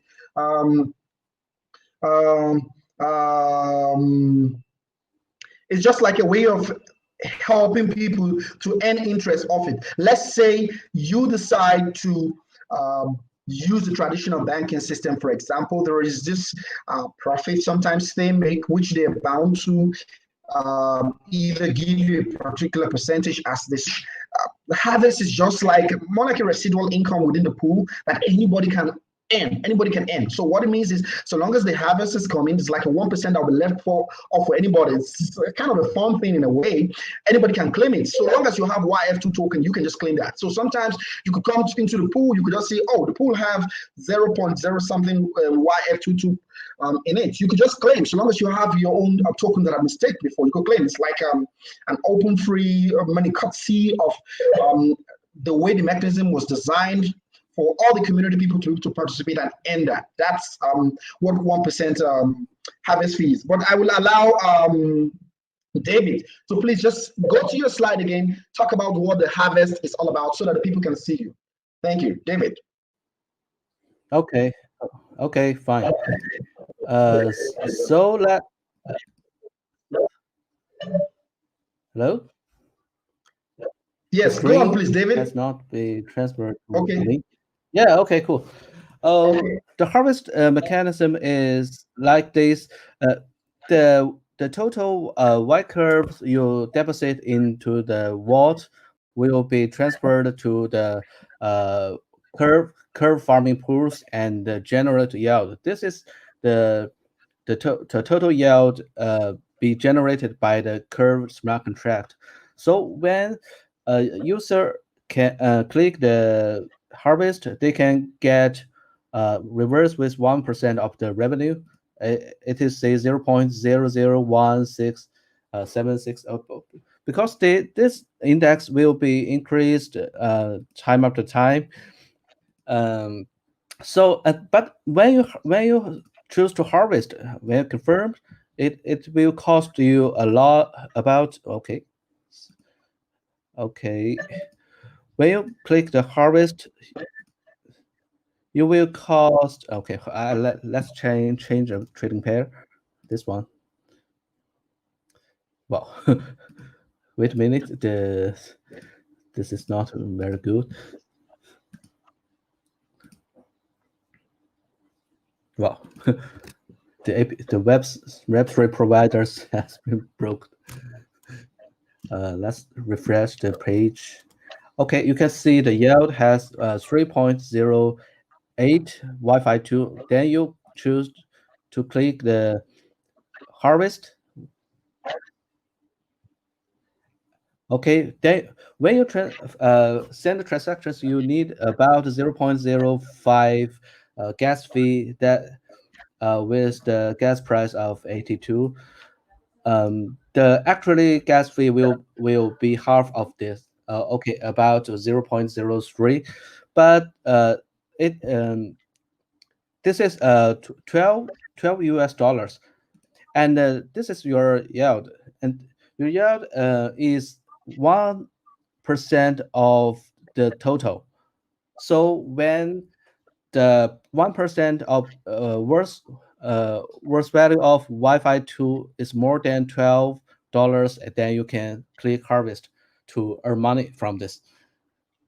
The yield is generated by all the tokens you have deposited into the Curve smart contract. So that there will be money. I think about 3 or 4 hours you can check the harvest and claim to earn some monies. This also automatically change the Curve tokens into Wi-Fi tokens through the Uniswap, through the routers. And the other trading pair has the same functions. Yeah. Okay. This is the function of the harvest. Yeah. Okay, that's cool. So that's nice. Dovi, can you hear us? Hey, Dovi, are you here?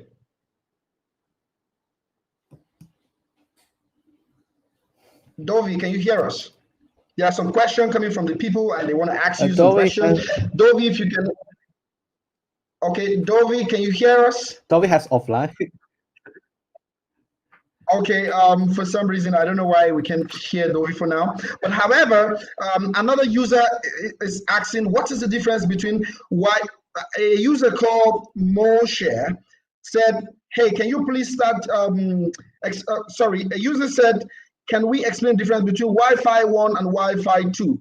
Actually, I would just answer this one myself a little bit, and maybe David can also throw in more light. Wi-Fi 1 was actually the original creator. That's the name of the person that created the concept of this Yearn finance. He was the original person that created it, but after creating it, he allowed the community to govern it. He himself did not allow the spirit of non-decentralization to take over him. He gave everybody opportunity to participate in it, including he himself. He created it, made it open, and everybody could participate in it. He never had anything left for himself. He just joined every other person to start from the scratch, and that's it.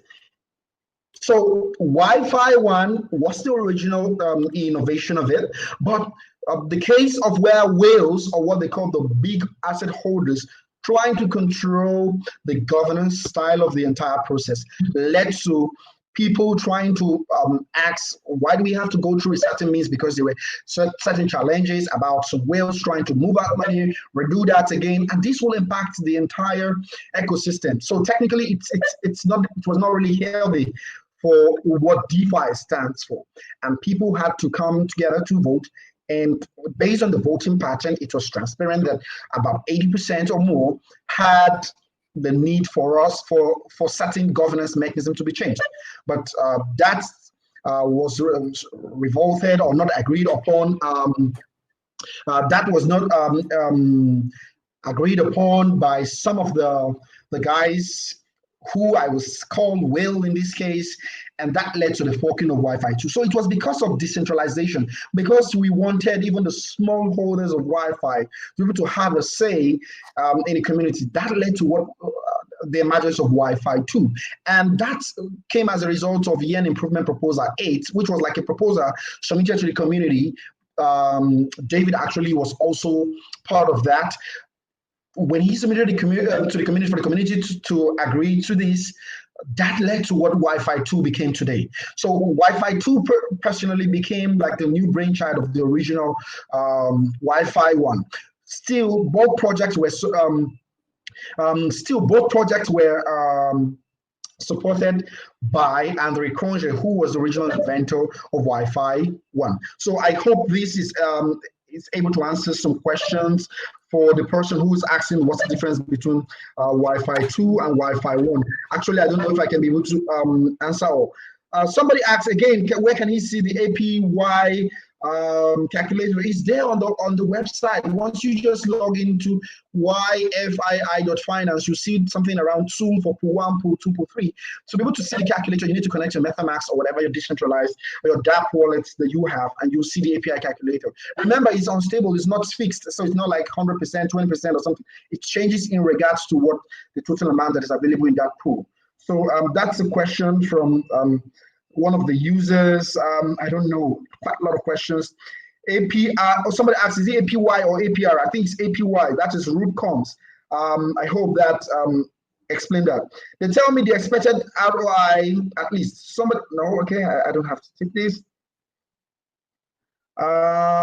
Somebody said, I stake Wi-Fi on gov.y.finance. Is that okay?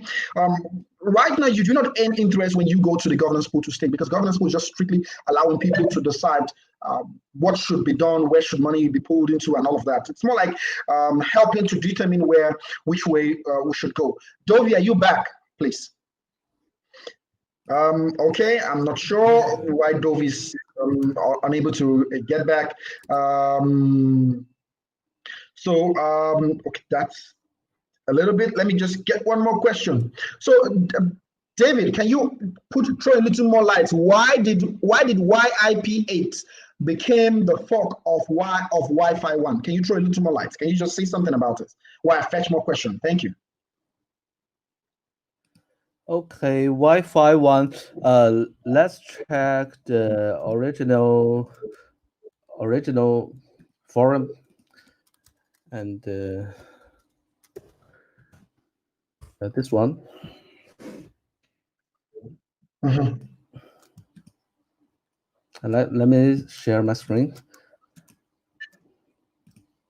Okay, this is the proposal 8, halving Wi-Fi's weekly supply, the same as Bitcoin, because many of our community members has the early adopters of Wi-Fi's mining, and the progress is very soon.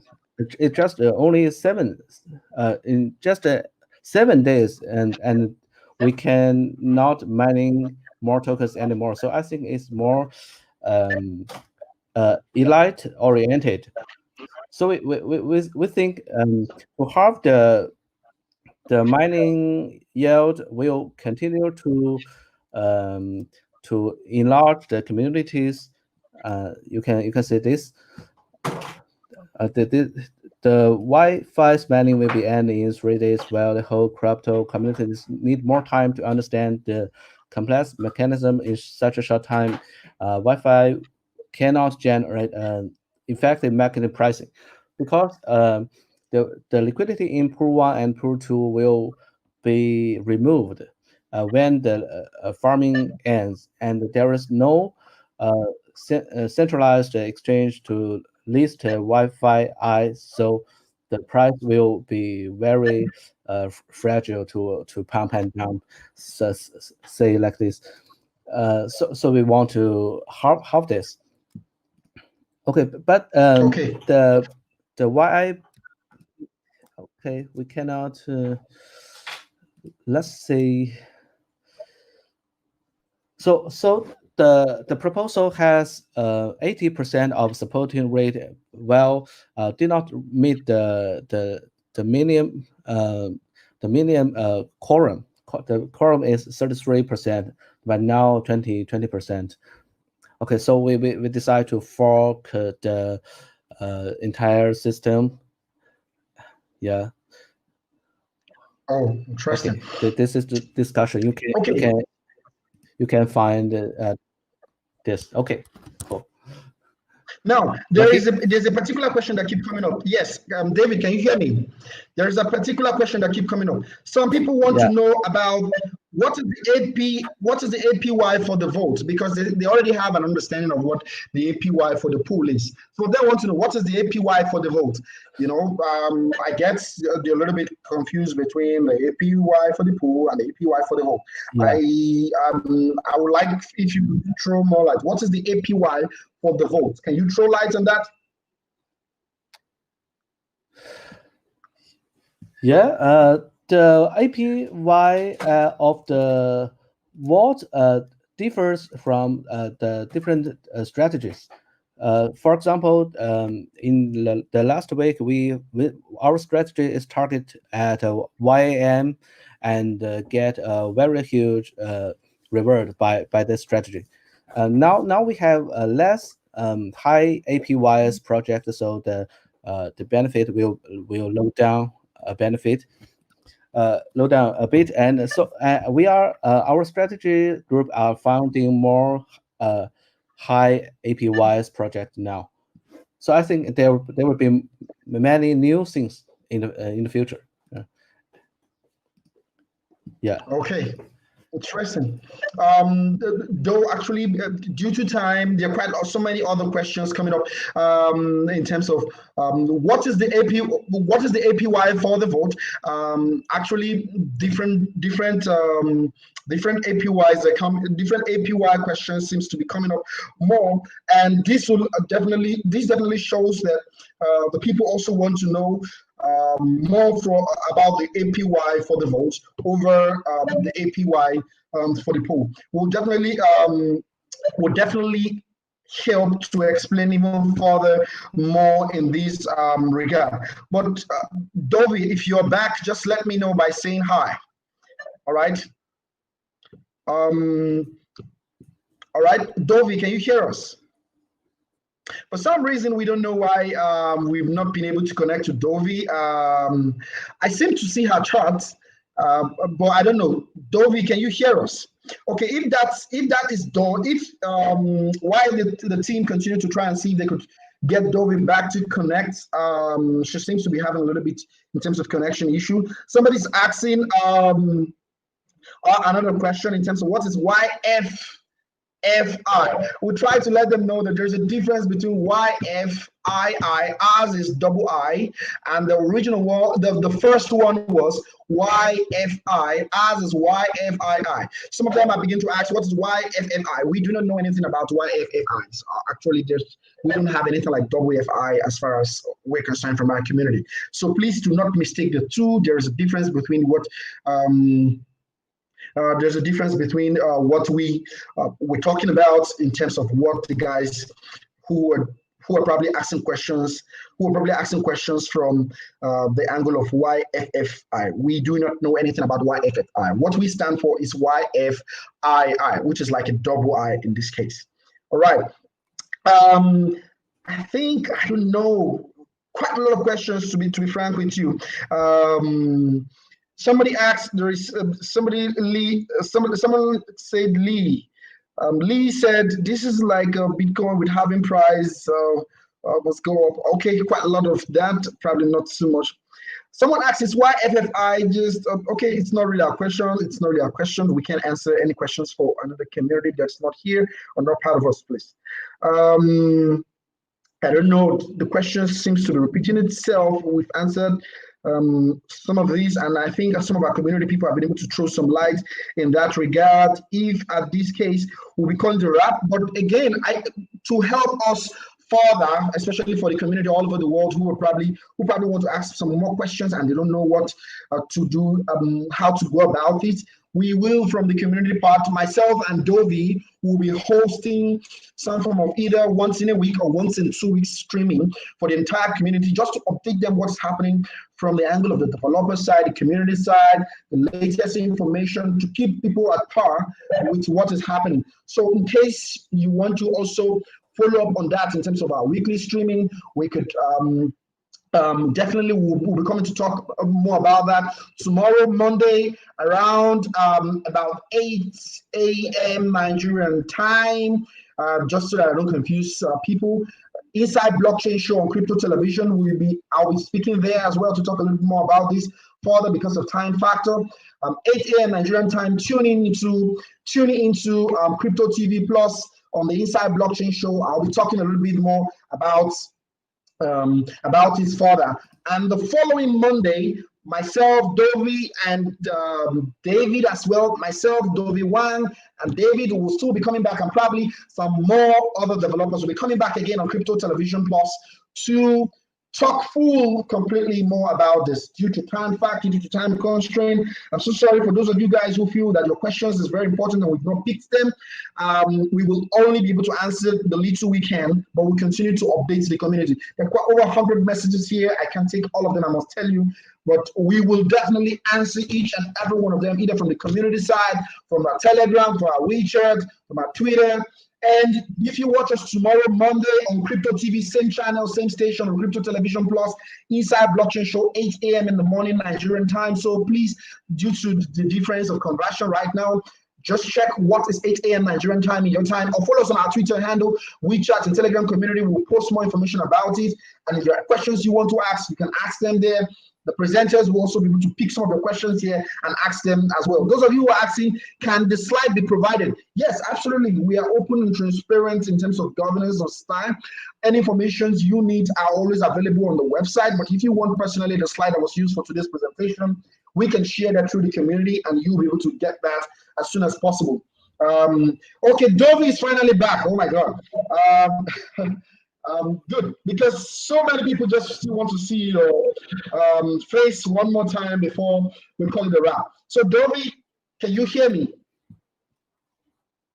Fine. Yeah, all good. Oh, good. Now, Dovi is back. Dovi, while you were away, some people were asking some questions, and we had to throw some light, both from David and from myself, and I wanted you to throw some light to the question. Somebody just asked, his name is Wentworth. He asked, who is the owner of this project? Some of them probably think it's Dovi. So a user is asking from the chat group right now. He said, his name is Wentworth. He said, who is the owner of this project? Who's the owner of this project? And yeah, so yes, there's no Wi-Fi.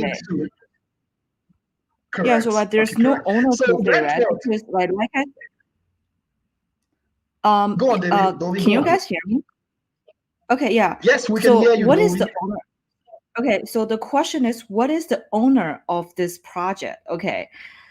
First of all, when you ask this question, and you shouldn't ask, and what you should do is don't trust, verify. Okay, if you go down to this rabbit hole and you will realize and there's no owner, and because like it's very obvious because the admin key has burned, and so no one literally owns this project, because no one can take out a fund, and like no one can actually change, like no one can change the code like without the community consensus, basically. So I think this is the beauty of a decentralized governance. Like this is the beauty of the decentralized governance system. So it is not like it is not like any kind of like the legal system that you know, or like the corporate system you know, or the political system that you know for now, and is we are like everybody, just like all the token holders, and all the token holders, they are the owners, and it's a collective ownership, right? All the token holders, they have to vote, and they have to get involved in the community governance process, and so they have to go through the proposals and to actually express themselves. And so if they don't like the proposal, then just vote no, right? And so there's no owner, and so like if you go down to the path and try to verify yourself, and like there's just no owner. Okay, cool. So just like in the case of the Bitcoin blockchain and all of that, you don't necessarily have a central owner. In the case of decentralized finance, especially from the community of YFII, that is Yearn Finance 2, we do not have any specific owner. Why? Because even the original key that holds virtually access to all the original tokens that will be out there have been burned. Not even David or any other person have that. He took us earlier through that entire, he took us earlier in his presentation. The same thing, inclusive of the original inventor, André Cronje, he actually built it and allowed the community to proceed with it. And everything is open and transparent. For those of you who are still concerned about, so why is the API waiting? Okay, you want to say something, Dori? Right. So, like what I want to add here is that even though there's no like actual owner, but like we have to think about what is the long-term sustainability of the project. And we have seen there are so many DeFi projects like out there, and I think there are many just like different kind of forks of of like Yearn and then as well as for so for like Wi-Fi 2 as well. So there are many forks out there, and so like you have to think about whether this project can actually run for long term, right? So like it shouldn't be just a flash, right? So I think the long term sustainability and is what what people should ask when it comes to their own investment or like when it comes to their own valuation. And we have to admit that like even though right now the admin key is burned, and then right now the whole like the whole governance is actually under this like DAO style management, and there's still a potential risk when it comes to centralization or like a potential single point of failure. So this is also the same thing for Bitcoin as well, right? Like Bitcoin, and if we look at the current Bitcoin core dev, and there are probably 20-30 people out there, so it's a relatively small team. And then like this is also the same thing for like Yearn, because like Andre and like the other few key developers, and so it's a very tiny development team, and this is like the current infancy stage for Wi-Fi 2 as well. We have David and we have the other 2 developers, and who are the 3 core developers, and we have probably 10-ish other part-time developers. And I think the long-term sustainability coming from, can we organize a very healthy styles when it comes to funding development, and then can we get more independent developer like to join our community, and then to just contributing, shipping, commitment, and like coding in the long run. So like that's why recently we have passed, like the community passed the recent proposal that we will set aside a portion of our income from, so we will set aside like a part of our vault income, so to fund the future development. And I think this is something that a bottom up management like we should collectively think about. And then we are also looking for more global residents. So if you're interested in contributing to the code base, and we're like definitely happy to like chat with you, and like anybody can, so like literally like anybody can like just like chat the GitHub, because right now our developers, they're definitely like overburn. So like the bandwidth, like the engineering cycle is just like not enough. Yeah, right. So right, thank you. I myself, right. Oh, sorry. You want to say last minute before I caught in, because some questions are coming in, and I just want you to like. Okay. Yep. Okay, good. Okay, so okay, so thank you so much. Some people are asking, can we be able to put up some tutorials on YouTube or something like that, so that they can be able to watch and know what it is? Tycoon Trader asked this question, asking if we could put up a YouTube tutorial or something. But I think initially when you were offline, I told them that once in a week or once in 2 weeks, we'll be giving them a weekly or bi-weekly updates in terms of what the development is, in terms of the development that is taking place within the community. That is to answer the question by Tycoon Trader. Why be so Kunwa? Dovi, are you, this is like an open question to you. We are hoping that you also be able to be available. The people want to see you give them more bi-weekly updates as well. So I guess you have a lot of followers and fans who are watching all over the world, and that's part of why they still want you to always be there to update them. So I hope we'll be able to deliver for the community by being there for them, to update them once a week or once in 2 weeks, either via streaming or something like that, either through Crypto TV, as the case may be, about the summary report. By the way, Pete, for all the viewers that are listening out there, we have some form of English and Chinese and some other language reports that are always being published once in a week. So with this, we'll be probably streaming the summary of all those reports. Myself and Dovi can be able to do something in this regard. I hope that answer the question for us. So Dovi, I believe you are available in terms of being able to do this for the community, right? Once a week or once in 2 weeks, once in a while. Yeah, so I think, so right now we want to set that cadence because like I said, so there's definitely a gap when it comes to communication between the Chinese community and then also the English speaking community.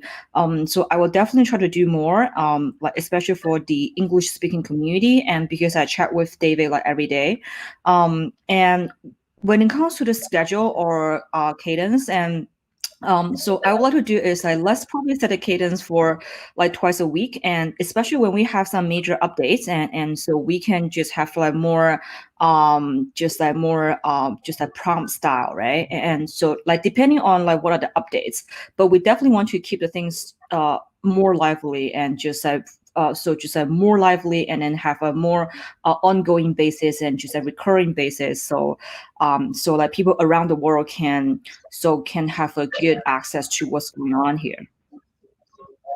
All right, thank you guys. It's already over. It's exactly about 2 hours, one of the longest virtual meetup we've had. And thanks to everybody who have come all over the world to join us, participate in these. And more will be coming. We'll be giving a summary once in a while, every week. And thanks to David, thanks to all the team who could not be here. You can check the link of our social media handle, both on CoinGecko, CoinMarketCap, our Twitter handle, Dovi's Twitter handle, my Twitter handle. They are all available directly on the internet. You can be able to search, ask questions, and any questions that were not asked, we'll try out much as possible to later bring more information to each and every one of you. So thank you guys, and let's make UFI a global product. So thanks to the team who probably were not able to make it, and they are working tirelessly, especially from the Discord channel where we have more developers. Please, we're making an open call to all the developers out there all over the world who want to help make decentralized finance and yield aggregator a great usable product. So please come and join our community. Right now, we are all independently providing this service without any form of remunerations. We are all working together for the love of the community at our own spare time, not because we're being paid by any individual. There are no founders, there are no treasury or anything like that. We're just contributing together. So, and I thank the Crypto TV team. So join me up tomorrow, Monday. I'll be talking on Crypto Television Inside Blockchain Show. And upper Monday, myself and Dovi with David will be coming back on Inside Blockchain Show in the morning to speak, because I think Dovi will not be available at the moment. So thank you guys, and that will be a wrap for the show. Thanks to Crypto TV Television. Check them out on their Twitter handle, and thanks to YiFi. Let's make YiFi 2 great. Thank you. Oh, Thank hi. you guys. I'm a smart investor. I dare say that because I understand the cryptocurrency markets, and I am up to date on every new development, fintech, and blockchain ecosystem. All because I watch the Inside Blockchain Show on Cryptotvplus. Every Monday morning, Cryptotvplus brings you news headlines of top stories, interview with an expert, and give you detailed market analysis to enable you make the right business moves. Now you too can become a smart investor if you don't miss it. The Inside Blockchain Show, only on Cryptotvplus. Hey guys.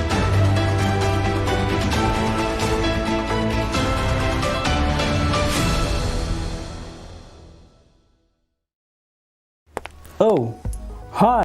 Oh, hi. I'm a smart investor.